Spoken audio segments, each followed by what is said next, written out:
Subscribe کیجیے ہمارے channel نور رضا کو اور بیل آئیکن کو پریس کیجیے جس سے آپ کو ہماری نیو ویڈیو کی نوٹیفیکیشن ملتی رہے. آج اس عظیم السلطنت عظیم سلطان مخدوم جہانگیر اشرف سمنانی رضی اللہ تعالیٰ عنہ کے قدموں سے وابستہ ہو کر عرض کروں گا. 708 ہجری یعنی 8ویں صدی ہجری چل رہی تھی.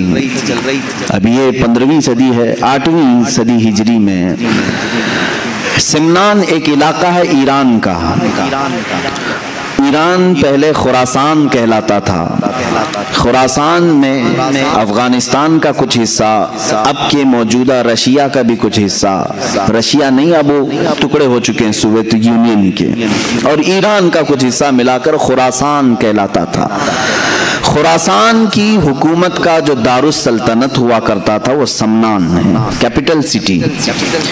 اور سمنان کی جو حکومت تھی اس کا خاصہ یہ تھا, اس کی اسپیشلٹی یہ تھی کہ یہ حکومت ہمیشہ سادات کی بارگاہ میں ہوا کرتی تھی.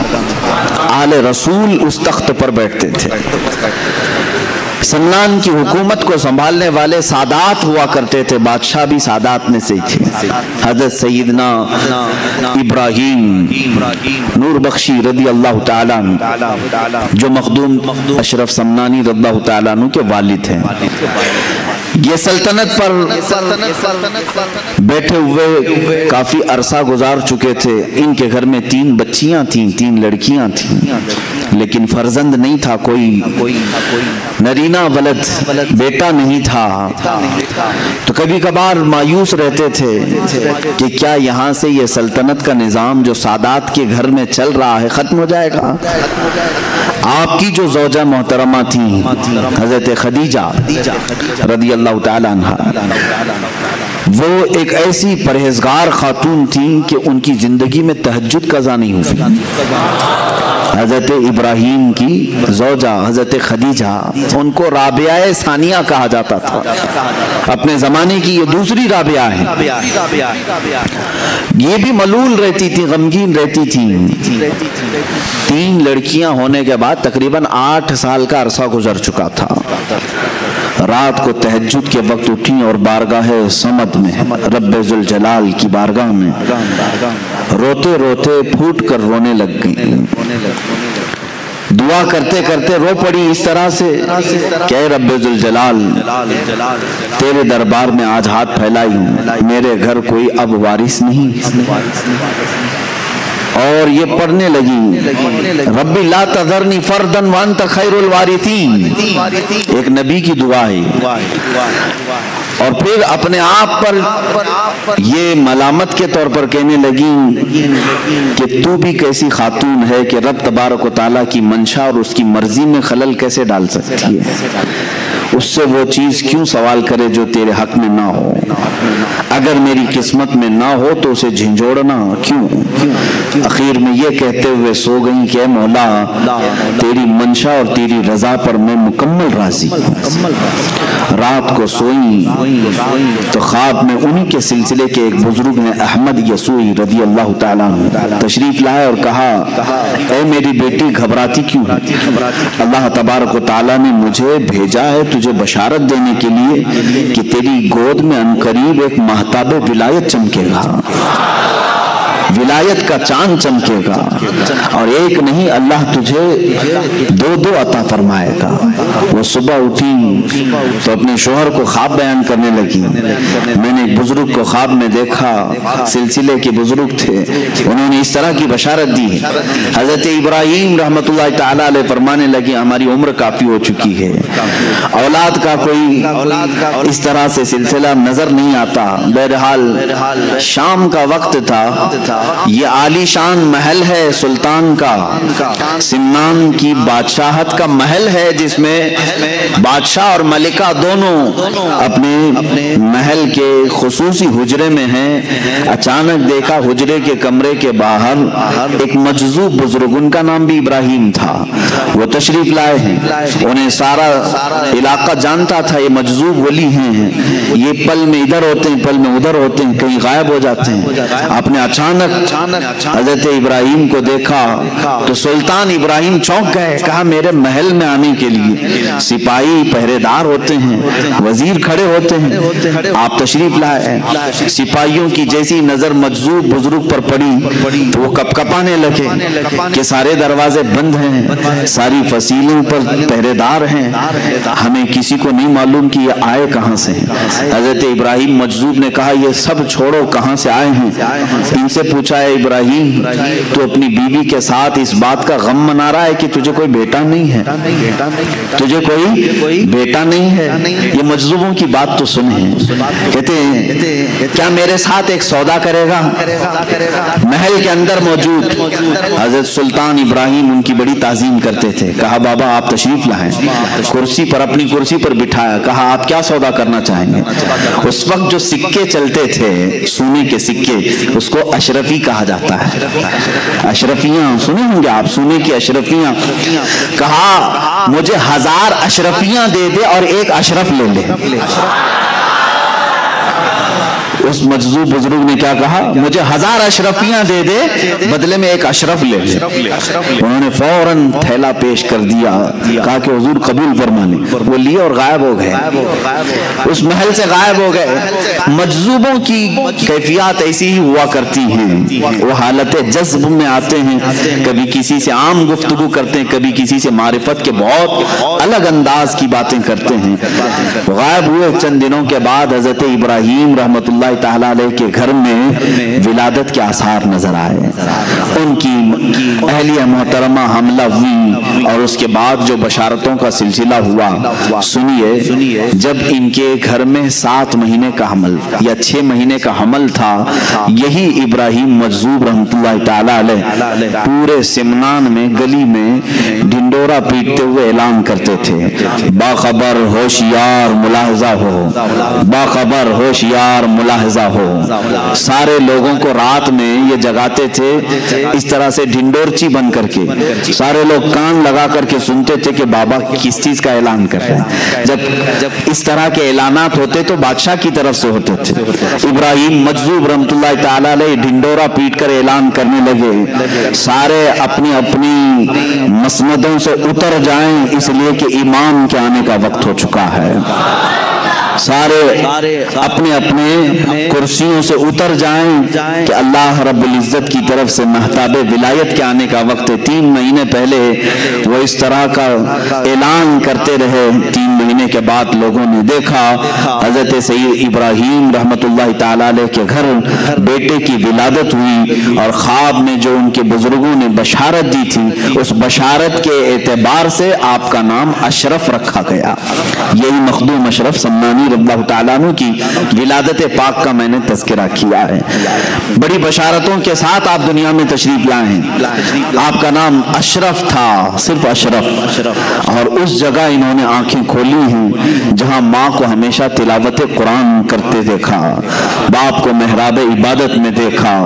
जब आप 4 साल के करीब के हुए, आपको हजरत इमादुद्दीन तबरेजी रहमतुल्लाह ताला अलैह बड़े वक्त के आलिम दीन थे, उनकी बारगाह में तालीम के लिए रखा गया। वह तालीक मुकर्रर हुए बादशाह के साहबजादे की तालीम के लिए। 4 साल 4 महीने 4 दिन में ये कुरान पाक जो शुरू करते हैं, 1 साल में मुकम्मल हाफिज कुरान बन चुके थे। 5.5 साल की उम्र हो रही थी जब हजरत मखदूम अशरफ सम्मानी रज़ियल्लाहु ताला अन्हु हाफिज कुरान हो चुके थे। 7 साल की उम्र थी उस वक्त पूरी दुनिया में जो मशहूर क़िरातें हैं, 7 क़िरातों से कुरान पढ़ा जाता है जिसको क़िराते सबा कहते हैं। आम लोग अब वो समझ भी नहीं पाएंगे कि क़िराते सबा है क्या चीज, इसलिए कि ये इल्म उठता जा रहा है। 7 क़िरातों के जानने वाले अब उलमा भी कम हो गए हैं, यानी कुरान 7 तरीकों पर नाजिल हुआ है। 7 कुर्रा इमाम हैं कुरान के और उनके रावी हैं पूरी दुनिया में। हम जो क़िरात आज पढ़ रहे हैं हिंदुस्तान में, ये क़िरात इमाम आसिम कूफी रज़ियल्लाहु ताला अन्हु की है। हमारे इमाम क़िरात में कौन है? इमाम आसिम कूफी हैं। उनसे रिवायत किया है उनके शागिर्द ने हजरत इमाम हफ्स रहमतुल्लाह ताला अलैह। जो आज हम क़िरात पढ़ रहे हैं कुरान को, अल्हम्दुलिल्लाह रब्बिल आलमीन अर्रहमानिर रहीम मालिक मालिकी यौमिद्दीन, ये जो तरीका है ये क़िरात इमाम आसिम कूफी का है। इस तरह 7 इमाम हैं कुरान पाक की क़िरात के। इसको आम आदमी नहीं समझ सकेगा, उसे मुकम्मल आलिम दीन बनना होगा। लुगत अरबी की जानकारी पूरी हासिल करनी होगी, ग्रामर पूरे सीखने पड़ेंगे।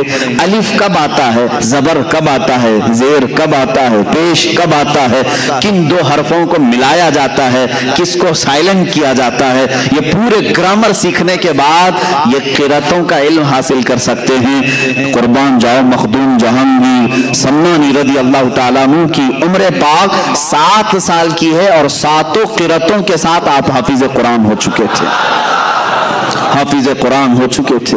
अजीजा ने गिरामी, यहाँ तो 7 साल की उम्र में अभी बच्चे को कुरान का पहला पारा पढ़ना नहीं आता देख करके। वो अल्लाह के वली थे और अल्लाह ताला ने उन्हें इल्म लदुन्नी अता फरमाया। इल्म लदुन्नी कहते हैं जो गैब से दिया जाए। जब घर साफ सुथरा हो, माँ बाप की तरबियत अच्छी हो तो फैज भी अल्लाह ताला की तरफ से जल्दी उतरता है। ये माहौल का भी असर होता है। सादात का घराना था, जाहिर सी बात है अकल भी विरासत नबी में पाई थी, इल्म विरासत अली में पाई थी। हजरत मखदूम अशरफ सम्मानी रज़ियल्लाहु ताला अन्हु 14 साल की उम्र के हो रहे थे, 7 साल में हाफिज कुरान हुए। 14 साल की उम्र में जितने उलूम मुतदावला उस वक्त थे, माकूलात, मनकूलात, मंतिक, फलसफा, ज़जर, सारी चीजें, इल्म मुनाजरा, इल्म मुकाबला, इल्म तसव्वुफ, इल्म फ़िक़्ह, इल्म तफसीर, इल्म उसूल हदीस, इल्म हदीस, ये तमाम उलूम मुतदावला से फारिग होकर आप 14 साल की उम्र में मुफ्ती कामिल बन चुके थे।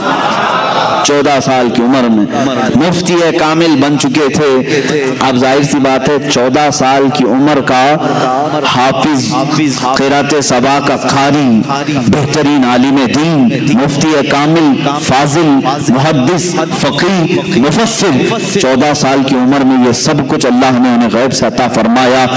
लेकिन उस वक्त के उलमा का कहना ये है, मखदूम अशरफ सम्मानी रज़ियल्लाहु ताला अन्हु मदरसे से निकलते थे। जाहिर सी बात है उलमा का एक अंदाज अलग होता है, इल्म जब आए तो उसका अंदाज अलग होता है। तो मौलाना कहते हैं ना, अब जो इल्म दीन हासिल किया है उसे क्या कहते हैं, मौलाना। तो उस जमाने के उलमा कहते हैं अक्सर हमने अशरफ को मौलाना अशरफ कम देखा, फकीर अशरफ ज्यादा देखा। फकीर अशरफ का मतलब क्या है, इनके अंदर तमा हिर्स कुछ नहीं, बल्कि इल्म हासिल करने के बाद और इस कम उम्री में इतने मकामात हासिल करने के बाद भी ज़ुहद की तरफ ज्यादा तवज्जो थी, तर्के दुनिया की तरफ ज्यादा तवज्जो थी। अल्लाह उनका सदका हम गरीबों को अता फरमाए।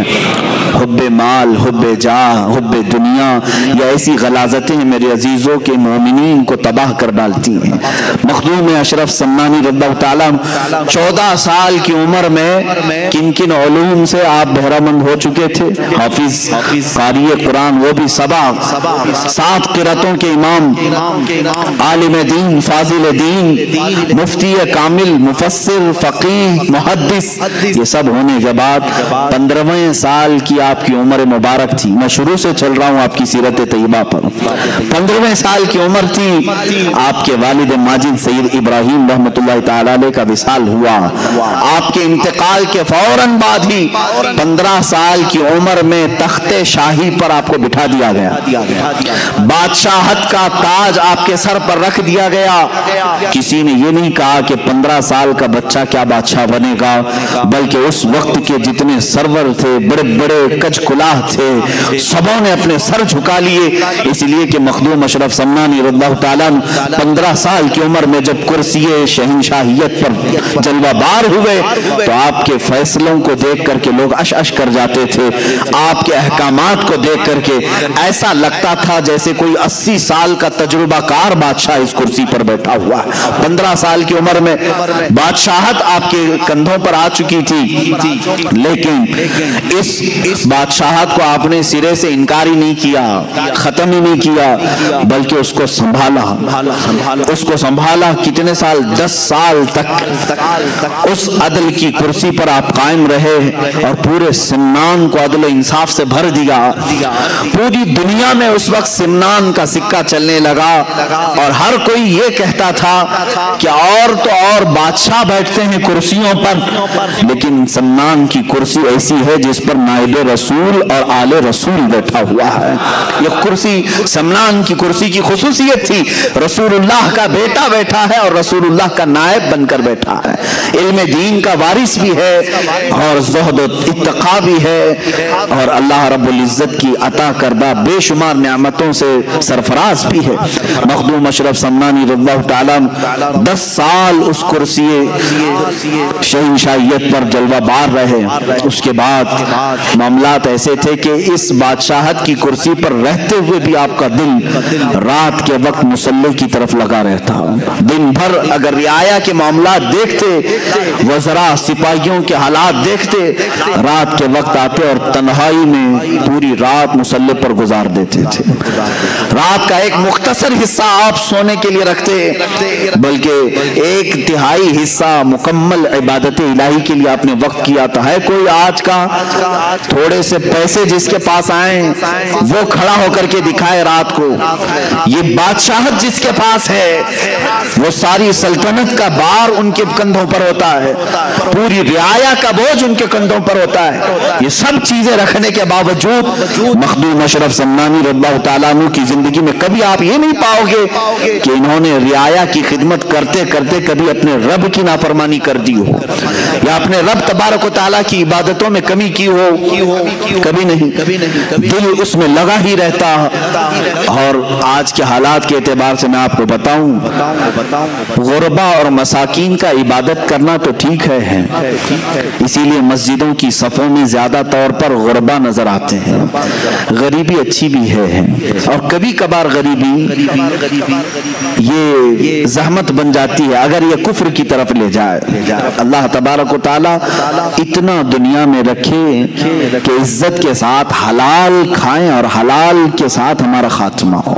ये जिंदगी अच्छी है, लेकिन जानते हैं जिनके पास पैसों की चर्बी आई, ये चर्बी इतनी मोटी हो जाती है कि इनको नमाजें भारी पड़ती हैं, रात का गुजारना तो दूर की बात है। आओ मैं एक तरफ इस बादशाह आजम का जिक्र करूं जो समनान की कुर्सी पर फायज है, और एक तरफ वो जिसको दुनिया की एक छोटी सी कुर्सी दी गई। जैसे ही इसको नेता की कुर्सी मिली, सबसे पहला काम जो होगा वो ये होगा कि अपने पैसों का अंबार उन लुटेरों पर खर्चा करे, शराब के लिए, जुए के लिए, और अड्डे सजाए जाएं रात भर। आज तकरीबन नेताओं के हालात इस तरह के हैं, मैं सबकी बात नहीं करता, अक्सर और बेशतर अपना प्राइवेट एक हाउस बनाते हैं फार्म हाउस के नाम पर, या फिर कहीं क्लब होगा जहां पर ये रात भर अपने पैसों का इसराफ करते रहेंगे।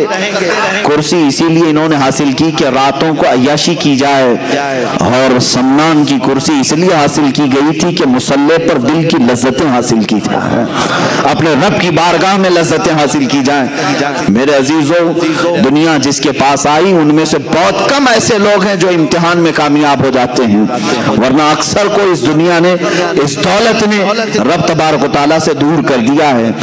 हमने तारीख में ये बात भी पढ़ी, बारगाह रसूल करीम सल्लल्लाहु तआला अलैहि वसल्लम में एक शख्स हाजिर हुआ, उसने कहा गरीबी इतनी है कि पहनने को कपड़े नहीं होते। हुजूर ने फरमाया सब्र कर, तेरे लिए इसमें अच्छाई है। बार बार उसने दुआ की, दरखास्त की। अल्लाह के हबीब सल्लल्लाहु अलैहि वसल्लम ने एक बकरी दी और कहा, जा इसमें अल्लाह तुझे बरकत दे। उस बकरी में इतनी बरकत हुई कि बच्चे बकरी के बढ़ते गए। उस शख्स को मदीना छोड़ना पड़ा, बकरियों का रेवड़ रखने के लिए मदीने के बाहर एक मैदान में रहना पड़ा, और वहां रहते रहते इतनी बकरियों की फौज उसने जमा की। हुजूर अकरम सल्लल्लाहु तआला अलैहि वसल्लम ने साल में ज़कात तलब करने के लिए अपने आमिलीन को भेजा। कहा अल्लाह रब्बुल इज्जत का हुक्म है जिसके पास 100 बकरियां हो उसमें से 5 बकरियां ज़कात में निकाली जाएं। जब उस शख्स के पास आए आमिलीन ज़कात तो हिसाब लगाया गया तो कई 100 बकरियां सिर्फ ज़कात में जा रही थी।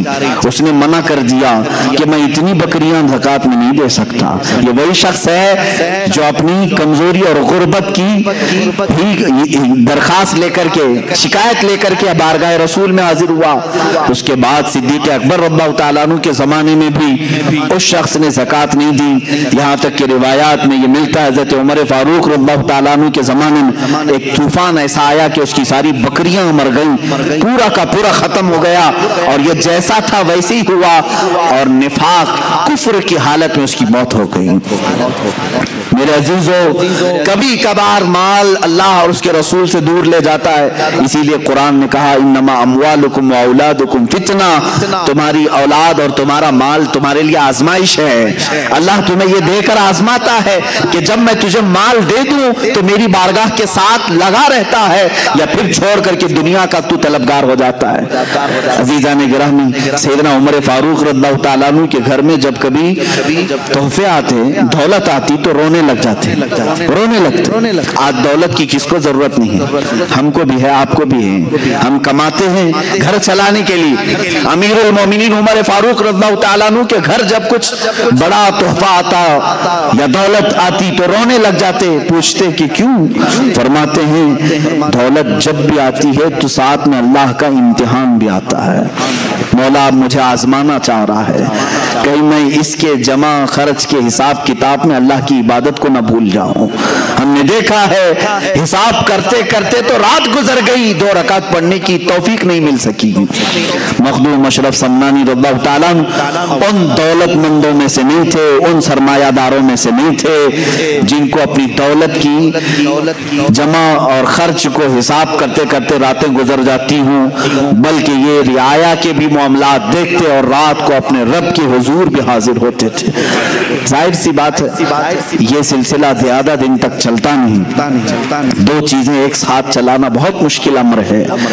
حضرت خضر علیہ السلام سے آپ کی ملاقات ہوئی، سیدنا خضر علیہ السلام سے ایک دن ملاقات ہوئی، انہوں نے آپ کو اویسی اشغال کی اجازت دی۔ اویسی ایک سلسلہ ہے، حضرت خواجہ اویس قرنی رضی اللہ تعالیٰ عنہ کے معمولات اور ان کے وظائف اس سلسلے میں دیے جاتے ہیں، اجازات بھی آج بھی اس کی دی جاتی ہیں۔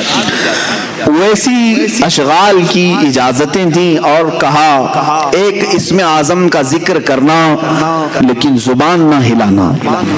حضرت خضر علیہ السلام نے اس کی مشق کرائی، کس کو؟ مخدوم اشرف سمنانی رضی اللہ تعالیٰ عنہ۔ وہ ذکر اس طرح کا ہوتا کہ زبان نہیں ہلتی لیکن دل سے اسے کہا جانے لگتا، اسم اللہ ہے یا اسم اعظم جو بھی انہیں تعلیم دی گئی۔ ایک وقت ایسا آیا کہ اس کی مشق کے بعد آپ جہاں بیٹھتے مخدوم اشرف سمنانی رضی اللہ تعالیٰ عنہ، آپ کی زبان بند ہوتی، دل سے وہ ذکر کی آواز آنے لگتی تھی، جو لوگ قریب ہوتے وہ سنتے تھے۔ یہ پاس انفاس اس کو کہتے ہیں، سانسوں کو روک لینا، یہ بھی اس میں تعلیم دی جاتی۔ چند دنوں کے بعد جب ذکر کی لذت کسی کو ملنے لگ جاتی ہے تو پھر دنیاوی تمام تر ثمرات میں اس کا کوئی دل نہیں لگتا۔ آخر وہ دن بھی آیا جب آپ کو اس بادشاہت سے اور اس کرسی سے میلان ہٹتا گیا اور اس کی طرف سے آپ دور ہونے کی کوشش مسلسل کرتے رہے۔ اپنی والدہ ماجدہ کے پاس حاضر ہوئے، کہا بس ہو گیا، میں نے 10 سال اس سلطنت کو چلایا، کہیں پر بھی میں نے اللہ اور اس کے رسول کی نافرمانی نہیں کی، عدل سے میں نے پورے سمنان کو بھر دیا۔ اب میں چاہتا ہوں کہ میری بقیہ زندگی اللہ کے حضور میں فقر کے ساتھ گزاروں، فقر کے ساتھ گزاروں، زہد کے ساتھ گزاروں۔ ماں نے اجازت دی۔ حضرت مخدوم اشرف سمنانی رضی اللہ تعالیٰ عنہ جیسی ہی ماں سے گفتگو کرتے، دوسرے ہی دن رعایا کو طلب کیا، سارے سپاہیوں وزیروں کو، اور سلطنت کا یہ پورا مجمع جب جمع ہوا تو آپ نے علل اعلان اپنا تاج نکال کر اپنے چھوٹے بھائی حضرت سید محمد عارف رحمت اللہ تعالیٰ علیہ کو پہنایا اور کہا میرے بعد اس تخت کے جانشین یہ ہیں۔ ان کے چھوٹے بھائی تھے، آپ کا نام اشرف تھا، ان کا نام عارف تھا۔ حضرت سلطان سید محمد عارف رحمت اللہ تعالیٰ علیہ کو پہنایا اور اسی وقت رخت سفر باندھا کہ میں اب سفر کے لیے نکل چلتا ہوں۔ کہاں جائیں گے؟ اولیاء کاملین جب سفر کے لیے اٹھتے تھے تو ان کی منزل صرف اللہ رب العزت کی رضا ہوتی، کوئی پرٹیکولر گاؤں نہیں ہوتا، وہ نکل چلتے تھے۔ بس مجھے اس سمنان کی शाहाना जिंदगी से निकलना है। आपकी वालिदा माजिदा ने कहा, ये अलल ऐलान मत कहो, सादात की ये कुर्सी है, बादशाहत कई सालों से हमारे खानदान में चली है, तुम जा रहे हो ठीक है, लेकिन एक काम करो, चंद वजीरों को सिपाहियों को साथ में ले जाओ ताकि दुनिया ये समझेगी कि बादशाह किसी मुहिम पर जा रहा है, फिर लौटेगा। आपकी माँ के हुक्म पर आपने चंद वजीरों और सिपाहियों को साथ लिया और निकल पड़े। समनान के हुदूद से जब बाहर आए, आप जब समरकंद की तरफ, जो आज उज़्बेकिस्तान का एक इलाका है, पहले जो रशिया में था, उस तरफ की आपने सफर का इरादा फरमाया। बीच रास्ते में सारे सिपाहियों और वजीरों को वापस कर दिया और कहा, अब इस सफर में मुझे तन्हा छोड़ दो, मैं हूं और मेरा हामी व नासिर व मददगार मेरा मौला है। सफर पर निकले। मखदूम अशरफ समनानी रज़ियल्लाहु ताला अन्हु जिस वक्त सफर के लिए निकले थे, उस वक्त आपकी उम्र सिर्फ 26 साल की थी। यहां से दो चीजें मुझे मिलती हैं। जिंदगी गुजारने के लिए अल्लाह ताला ने तुम्हें दो तरीके की नियामतें अता की हैं। जब तुम्हारे पास माल आए तो इससे लुत्फ उठाओ, माल आए, दुनिया आए, इससे लुत्फ उठाओ अल्लाह की इबादतों के साथ। लेकिन मैं ये चाहता हूं कि कभी फक्र और ज़ुहद को भी इख्तियार करना चाहिए। ये मेरे लिए, अपने लिए भी नसीहत है और सबके लिए भी नसीहत है। हमने इन औलिया कामिलीन की जिंदगी में देखा, ये तख्त पर भी बैठे हैं और गुदड़ी भी पहने हैं। जिंदगी में कभी आपके ऐसे भी मामलात हों। आज आपने बहुत आलीशान बंगला बनाया है, अच्छी बात है, मैं इसके खिलाफ नहीं जाऊंगा। आपकी बड़ी सी बड़ी इमारत बनाओ, अच्छे घर में रह रहे हो, लेकिन कभी ऐसा भी करो कि जिंदगी में एक दिन अपने सारे बच्चों को लेकर कहो कि आज हम फाका इख्तियार करेंगे, दुनिया को दिखाने के लिए नहीं, हम सिर्फ खजूर पर सहरी करते हैं, खजूर पर इफ्तार करते हैं, इसलिए कि अल्लाह की बहुत बड़ी नियामतें हमारे पास मौजूद हैं, लेकिन अल्लाह को इज्ज़ व इंकिसारी और फक्र व फाका भी पसंद है। ये हम अपनी जिंदगी में कर सकते हैं कि नहीं कर सकते? अच्छी नियामतें खाओ। मैं ये नहीं कह रहा कि आप बिरयानी ना खाओ, चिकन मटन ना खाओ, सब खाते रहे आप, हलाल जो चीजें खाएं, लेकिन हमारी जिंदगी में खाओ, महीने में एक दिन हो या हफ्ते में एक दिन हो, ऐसा आना चाहिए जिसमें हम ज़ुहद भी करें। ज़ुहद कहते हैं तर्क दुनिया को, ख्वाहिशात से दूरी। एक दिन मैंने इससे कबल शायद 1 साल हो गया होगा, मुंबई में हमारे बच्चों से मैंने गुजारिश की थी, ऐ मेरे अजीजों, आज की इस भरी परी दुनिया में तुम्हारे लिए अगर कोई चीज ज़ुहद बन सकती है, ज़ुहद कहते हैं हर उस चीज को छोड़ देना जो अल्लाह की रजा में खलल पैदा करे, ज़ुहद इसको कहते हैं।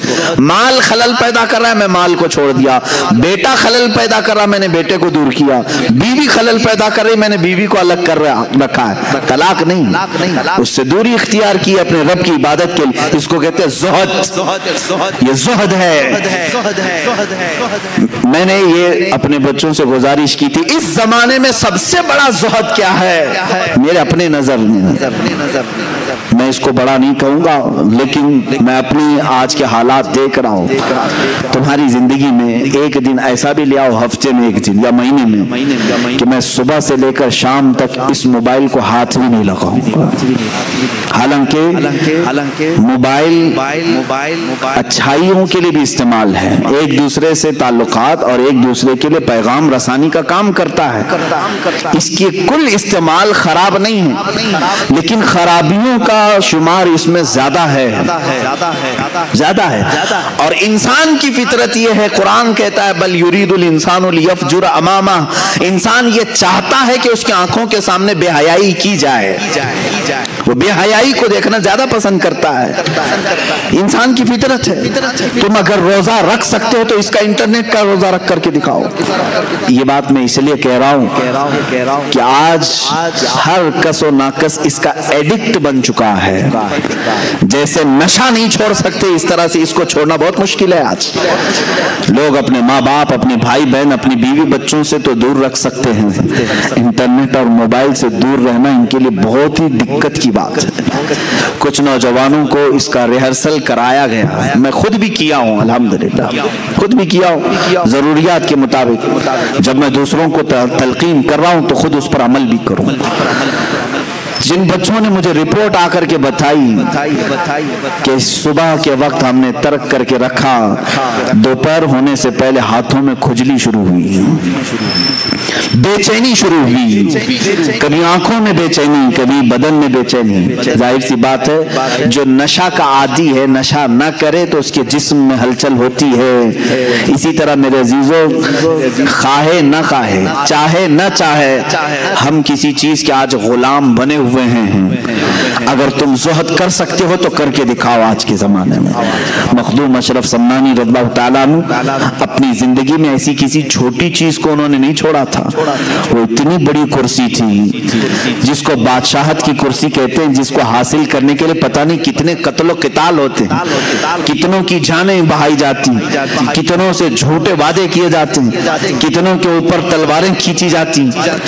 اس کرسی کو حاصل کرنے کے لیے انسان کیا نہیں کرتا ہے، سب کرنے کے بعد کرسیوں پر چھپک کر بیٹھتے ہیں، چھوڑتے نہیں. مخدوم سمنا رحمت اللہ تعالی علیہ نے نہ اس کو حاصل کرنے کے لیے کوئی محنت کی تھی، بلکہ ان کے والد گرامی سے یہ وراثت میں آئی تھی. اور چھوڑنے کے لیے انہوں نے کوئی پس و پیش بھی نہیں کیا تھا کہ شرط رکھ کر کے دیا ہو کہ اتنا مجھے دے دے تو میں یہ کرسی چھوڑ دوں گا. جیسے ایم ایل اے بکتے ہیں، اتنے پیسے دے دو تو میں تیری پارٹی میں آ جاؤں گا، ادھر کی رکنیت چھوڑ دوں گا، ممبرشپ ختم کر لوں گا. مخدوم سمنا رحمت اللہ تعالی علیہ صرف اور صرف اپنے رب کی رضا حاصل کرنے کے لیے اپنے بھائی کی تاج پوشی کی اور ہمیشہ کے لیے سمنان چھوڑ کر آئے. دوبارہ کبھی سمنان واپس نہیں گئے، کبھی واپس نہیں گئے. آپ کی عمر تقریباً 100 سال کی ہوئی ہے. مخدوم اشرف سمنانی رضی اللہ تعالیٰ عنہ 708 ہجری میں پیدا ہوئے اور 808 ہجری میں وصال ہوا ہے، اور بعض روایات میں 96 برس کی ہیں، لیکن تقریباً 100 سال کی عمر. 25 سال کی عمر میں اپنا عزیز وطن، پیدائشی وطن، اپنے ماں باپ کا وطن چھوڑا ہوا یہ مرد قلندر باقی 75 سال کی عمر میں کبھی بھی اس طرف کا رخ نہیں کیا. کیوں؟ فرماتے ہیں ایک بار جس چیز کی لذت نکل گئی اسے دیکھنا بھی ہمارے لیے جائز نہیں، دیکھنا بھی اس کے لیے وہ ممنوع سمجھتے تھے.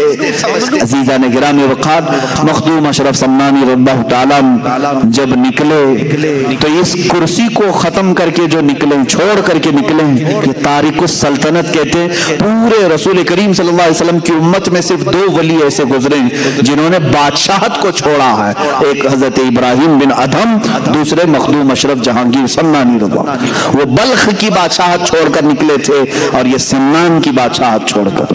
دونوں کے حال ایسی ہی ہیں. حضرت ابراہیم بن ادھم نکلے اور گدڑی پہن کر کے دریا کے کنارے بیٹھے رہتے تھے. ایک وقت تھا جو کرسی پر بیٹھتے اور ایک وقت ایسا کہ پتھریلی زمین پر دریا کے کنارے بیٹھے رہتے. مخدوم سمنا رحمت اللہ تعالی علیہ شاہی سواری پر سوار ہونے والے، لیکن جب سمرقند کا سفر کر رہے ہیں پیروں میں چپل تک نہیں تھے. یہ زہد آپ نے فرمایا، مجبوری نہ کہو اس کو، یہ مجبوری نہیں تھی، اپنے رب کی رضا کے لیے دنیا کا ترک تھا. جب آپ سمرقند کے راستے سے لاہور تشریف لائے تو لاہور میں حضرت سید جلال الدین بخاری رحمت اللہ تعالیٰ نے، جن کو مخدوم جہانیاں جہاں گشت کہا جاتا ہے، اوچھ شریف میں آپ تشریف لائے. حضرت مخدوم سید جلال الدین رحمت اللہ تعالیٰ علیہ نے آپ کا پرتپاک استقبال فرمایا، اپنی خانقاہ میں 3 دن تک ٹھہرایا. اس وقت کے وہ غوث تھے حضرت سید جلال الدین بخاری، اپنی خانقاہ میں 3 دن رکھا اور اس کے بعد کیا فرمایا کہ فرزند اشرف، تمہارا انتظار کسی اور بزرگ کے ہاں ہو رہا ہے، تم کسی اور کی امانت ہو.